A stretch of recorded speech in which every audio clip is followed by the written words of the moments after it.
స్పైసీగా టేస్టీగా ఇంట్లోనే రెస్టారెంట్ స్టైల్లో మష్రూమ్ బిర్యానీ ఎలా ప్రిపేర్ చేసేసుకోవాలో చూసేయండి. ఫస్ట్ మష్రూమ్ తీసేసుకొని నీట్గా వాష్ చేసేసి ఇలా టూ పీసెస్గా కట్ చేసి పెట్టేసుకోండి. మష్రూమ్స్ అయితే ఇవి లావుగా ఉన్నాయి కాబట్టి నేను టూ పీసెస్ కట్ చేసుకున్నాను, లేదంటే అలాగే వేసేసుకోవచ్చు. దీనికోసం అల్లం వెల్లుల్లి పేస్ట్, పచ్చిమిర్చి, fried onions and tomato puree కూడా ముందే ప్రిపేర్ చేసి పక్కన పెట్టేసుకోండి. ఇప్పుడు స్టవ్ పైన ప్యాన్ పెట్టి స్పైసెస్ యాడ్ చేసేసుకొని అండ్ ఆనియన్, పచ్చిమిర్చి యాడ్ చేసుకొని ఫ్రై అయిన తర్వాత కొంచెం అల్లం వెల్లుల్లి పేస్ట్ కూడా యాడ్ చేసేసుకొని అది పచ్చివాసన ఎందుకు ఫ్రై చేసేసుకోవాలి. తర్వాత మనం ముందుగా ప్రిపేర్ చేసి పెట్టుకున్న టమాటో ప్యూరీ యాడ్ చేసుకొని దాంట్లోనే కొంచెం పసుపు, సాల్ట్ యాడ్ చేసేసుకొని ఫ్రై చేసేసుకోండి.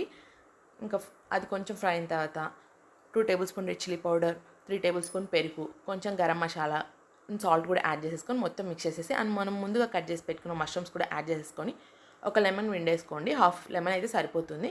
ఇంకా తర్వాత మనం ముందుగా ఫ్రై చేసి పెట్టుకున్న ఫ్రైడ్ ఆనియన్స్ కూడా యాడ్ చేసేసుకొని కుక్ చేసేసుకోవడమే. మీన్వైల్ ఇది కుక్ అయ్యేలోపు సైడ్గా రైస్ కూడా కుక్ చేసేసుకోండి. ఇలా స్పైసెస్ అన్ని యాడ్ చేసేసుకొని రైస్లో సాజీరా అన్ని యాడ్ చేసుకొని కొంచెం కల్లుపు కూడా యాడ్ చేసేసుకొని రైస్ అయితే కుక్ చేసేసుకోండి. రైస్ ఒక 70% కుక్ అయితే సరిపోతుంది. ఇంకా రైస్ కుక్ అయిన తర్వాత పక్కన స్టఫ్ కూడా రెడీ అయిపోయింది కదా, ఇంకా టాప్గా ఒక్కొక్క సైడ్ మొత్తం అంతా స్ప్రెడ్ అయ్యేటట్టు రైస్ యాడ్ చేసేసుకొని పైన ఫ్రైడ్ ఆనియన్స్ యాడ్ చేసుకొని మళ్ళీ ఇంకొక లేయర్ రైస్ వేసుకోవాలి. తర్వాత ఫైనల్గా నేనైతే ఆయిల్ వేసేసుకున్నాను, కావాలైతే నెయ్యి ఉంటే నెయ్యి కూడా యాడ్ చేసేసుకోవచ్చు. ఇలా దమ్ అయితే పెట్టేసుకోవడమే. సో చూసారు కదా, సింపుల్గా టేస్టీగా ఇంట్లోనే రెస్టారెంట్ స్టైల్లో మష్రూమ్ బిర్యానీ అయితే రెడీ అయిపోయింది. చాలా టేస్టీగా ఉంటుంది అండ్ స్పైసీ కూడా. అండ్ దీనికోసం నేను ప్రిపేర్ చేసి పెట్టుకున్న మసాలా అయితే హోమ్మేడ్ మసాలా. దీంట్లో అన్ని స్పైసెస్ యాడ్ చేసి స్మూత్గా బ్లెండ్ చేసి పెట్టుకున్నా. సో ఆ మసాలా అయితే చాలా టేస్ట్గా ఉంటుంది, మీరు కూడా ట్రై చేయండి. సో ఫైనల్గా మష్రూమ్ బిర్యానీ అయితే రెడీ అయిపోయింది. Thanks for watching. Please subscribe my